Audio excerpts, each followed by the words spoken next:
A major rift has occurred in the MAGA movement that started and really blew up on Christmas Day of all times.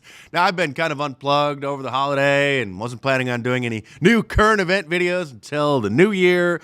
I have a couple of videos that I did in the can just to release so I can relax and unplug and just reflect over the last year and work on the outline for my new book and get recharged for the coming MAGA 2.0 administration. But this is such an important issue. I feel that we need to get out ahead of it before the neocon talking points start brainwashing average, ordinary Americans into believing this nonsense. Elon Musk and Vivek Ramaswamy are spearheading the movement to expand the H-1B visa program, which would grant like 100,000 work visas to foreign workers, many, if not most of them, from India to benefit the tech industry. And they're being touted and have been touted for years since George W. Bush, or George H.W. Bush, rather, in the 90s, signed it into law as highly skilled workers that we need to keep America leading in the tech industry. And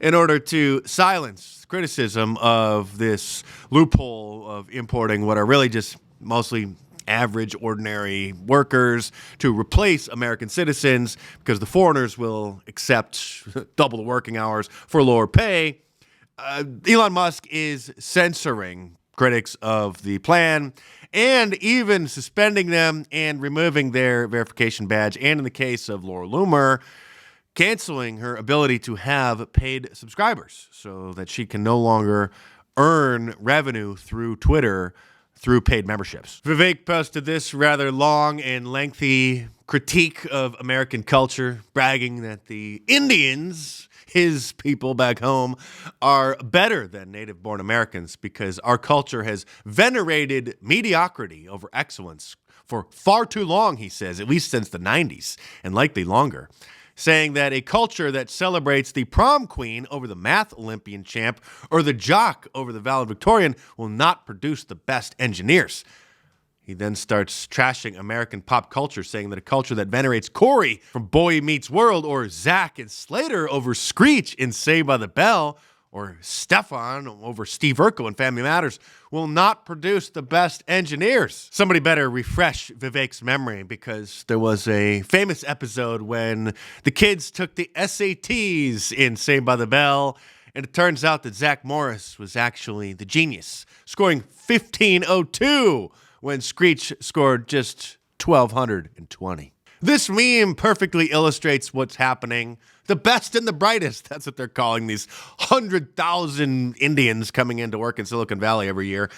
Be honest, well, high-skilled labor.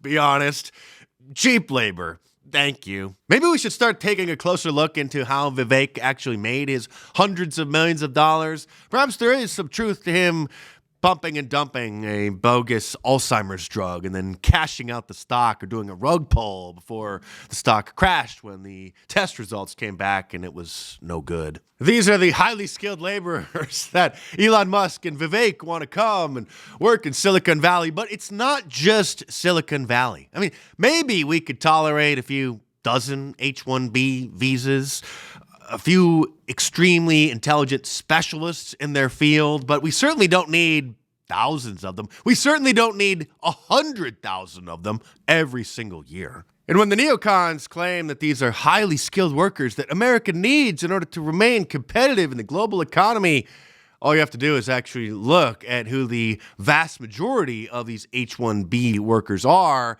and the jobs that they work, like the base salaries that they're making, $34,000, $39,000, $26,000 as cooks at major hotel chains. Many American workers actually have to train their replacements before they themselves are fired, as this New York Times piece from 2015 surprisingly admits pink slips at Disney, but first training their foreign replacements. Same thing at McDonald's. McDonald's hires foreign H-1Bs, fires 70 American accounting staff. So we need, quote, highly specialized accountants at McDonald's. These are the jobs that Americans just can't do. Jobs that Americans just won't do, they say. Of course, many American first patriots, real conservatives, paleo conservatives as opposed to neoconservatives. Go watch my previous video where I break down the differences between the two camps. Now the neocons basically hijacked and took over the Republican establishment, which then thankfully MAGA was able to wrestle away from them, but now they're trying to make a comeback.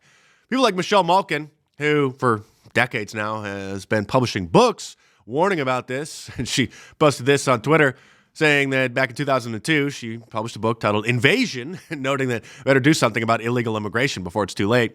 2015, her book titled Sold Out, warning that we need to do something about the H-1B visa loopholes and the other big tech visa boondoggles before it's too late.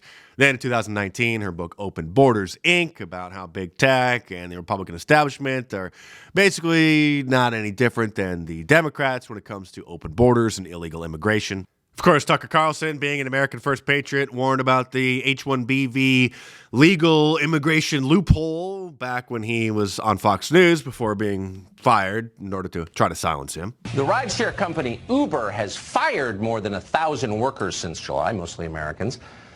That's about 2% of its workforce. Meanwhile, during the same period, the federal government has approved hundreds of new H-1B visas for Uber. And that means they can replace those workers with foreign scabs who will work for less. Aside from J.D. Vance being a Silicon Valley guy who was groomed for that position by Silicon Valley titan Peter Thiel, he also is married to an Indian woman, had a traditional Indian wedding. His son is named Vivek. So it's very highly unlikely that he is going to actually admit what the H-1B visa program does. It's a loophole to flood America with foreign workers, most from India, in order to replace their jobs for lower paid foreign workers who are then basically indentured servants to the companies that hire them that they get their visas through. Sadly, it looks like Scott Adams has sided with the legal loophole open border Republican establishment, saying that MAGA is taking a page from Democrats on how to lose elections while feeling good about themselves. And then Elon Musk responded, yes, and those contemptible fools must be removed from the Republican Party root and stem, which is why he's censoring the largest critics on Twitter, on X, locking them out of their accounts, removing their check marks so that their posts don't get shown as much. They're then deboosted.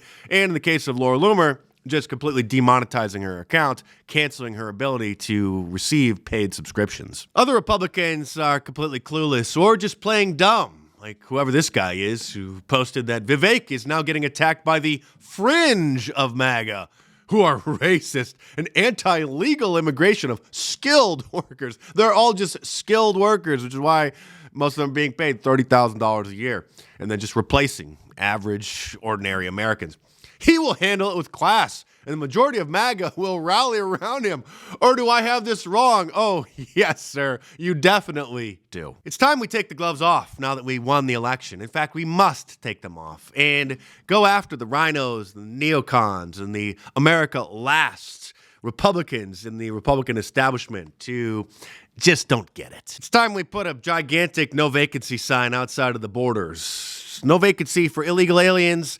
No vacancy for the hundreds of thousands of non-American citizens who the Republican establishment want to replace American workers through the loophole of the H-1B visa. I'm Mark Dice. Thanks for watching. Subscribe to my channel if you're new here. And be sure to check out my book, The War on Conservatives, for all kinds of reasons, including the breakdown of the difference between paleo conservatives, real conservatives, and the neocons. So head on over to Amazon.com or click the link in the description below and check it out.